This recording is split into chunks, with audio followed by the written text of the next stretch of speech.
Welcome back to Harbor. When the governor of a major state switches political parties, it's very big news. The last time this happened in a big state was when the former governor of Texas, John Connally, switched in 1973. Now we've got former Florida Governor Charlie Crist, who served the state as a Republican, announcing this weekend he's leaving the party, joining the Democrats. In a tweet Friday night, he wrote, quote, "Proud and honored to join the Democratic Party in the home of President Obama."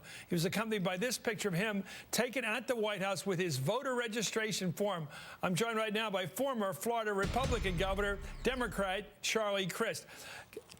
Governor, I always will call you Governor. It may be appropriate more formally at some day, but it's an honor to have you on the show. I just have to hit you up front with a hardball question. Peter Feeman, who's now and still your Republican National Committeeman, he said you sat at his table not too long ago, his breakfast table, and you said, "I am a Ronald Reagan Republican." Were you then? Are you now so changed that that's not true? I think the party's changed is what's really happened. I think Reagan's a great example. My friend Jeb Bush not long ago, in fact, said that Ronald Reagan probably would not be successful in today's Republican Party. That tells you everything you need to know. And I really think it's the leadership of the party more than the membership. But what's happened is on issue after issue, Chris, and you know this better than I do, whether it's immigration, education, voter suppression, what the leadership of the party has done is say on immigration, you know, we want deportation. When it talks about education, it's talking about not funding it anymore. When they talk about voter suppression, they deny people the right to vote in a civil manner, in a way that they should be able to do so. It has been a party tough on immigration before, hasn't it? Hasn't it been a party on a number of the issues you mentioned before? Recently. On some of them, there's no question about that. When do you think the Republican Party, in your terms, broke bad? When did it start to be a party you couldn't be comfortably a member of anymore, as governor or as a political person at all? I think it started several years ago, maybe 3 years ago. I mean, I left the party 2 years ago and became an independent. And I did so because of the fact that, you know, on all of those issues, it just wasn't comfortable for me to be there anymore. I mean, you know, everybody has the right to be a member of whatever party they want, and I respect that. But, you know, for me, as a live and let live kind of guy, as somebody who wants to be tolerant, who wants to be kind, who wants to be compassionate, you know, the leadership of the Republican Party today doesn't seem to embrace that kind of view. And so it became uncomfortable to me. The values that my mother and father raised me and my 3 sisters with were to do unto others, be good to other people, reach out to them. You know, we're all in this together. You're not on your own. I mean, those kind of things really matter to me, and I think they matter to the American people. Well, I think you're great on all that stuff, but I have to warn you, Governor, as someone of the center left who's experienced this, there is a blue plate special aspect to both political parties where you have to buy into everything. For example, you have to be against vouchers now.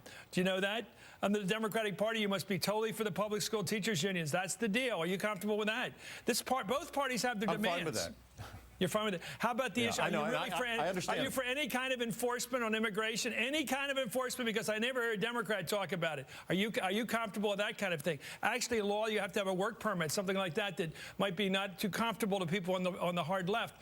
Are you comfortable making that kind of compromise as a Democrat now? I think we need to have a pathway to citizenship. I'm the grandson of a Greek immigrant. What about enforcement? What about enforcement? I thought you're driving the easy stuff. You're going for the low-hanging fruit here. What about the tough stuff of being a Democrat? Not at all. You got to be very weak on enforcement, don't you?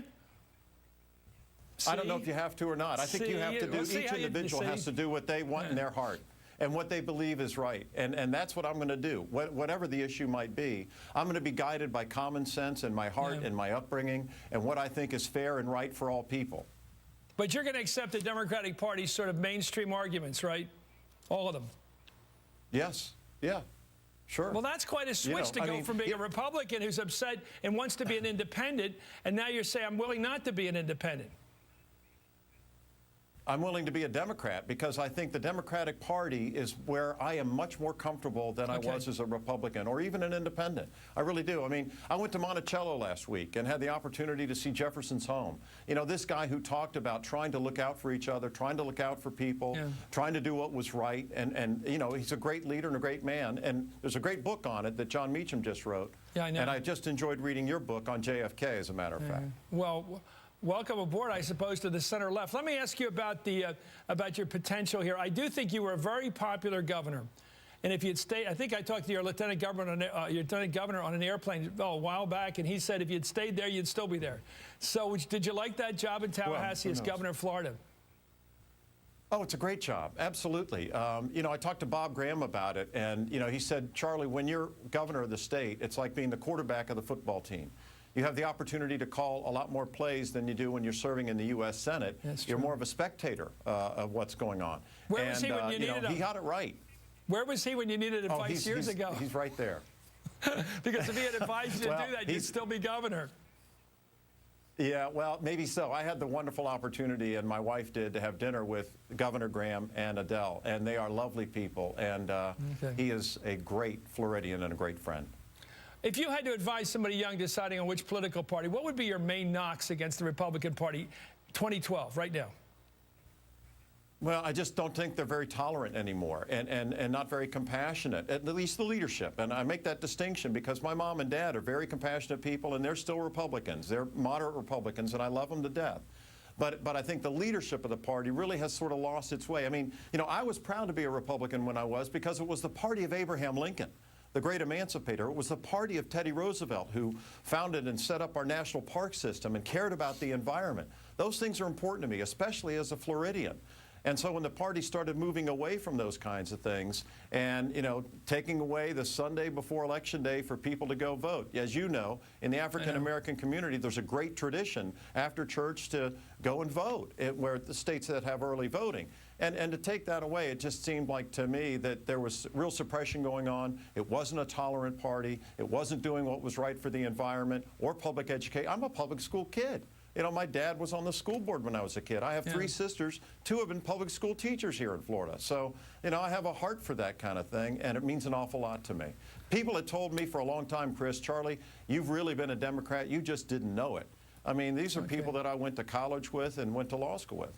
Are you going to lead the charge for other people to make this switch? Are you going to lead the charge around the country for people to become Democrats who were Republicans? Well, I think they should, if that's how they feel. I mean, if they were like me and sort of middle of the road and common sense Republicans, and they see what the leadership of the Republican Party is doing today, they ought to switch. They ought to become Democrats, because it's probably more true to their heart and their feeling if they're really more of a moderate type Republican, to see the kind of leadership we've seen in the Republican Party. Why won't they compromise? Why won't they cooperate? Why won't they do the kind of things that the American people need and want to have done? This fiscal cliff is a perfect example of it.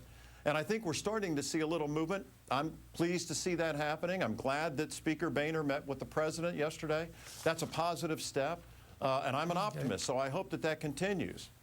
Well, come see us if you decide to run for governor. We'll have a nice platform for you right here. Thank you so much. Charlie Crist, Democrat of Florida. Thank you, Chris.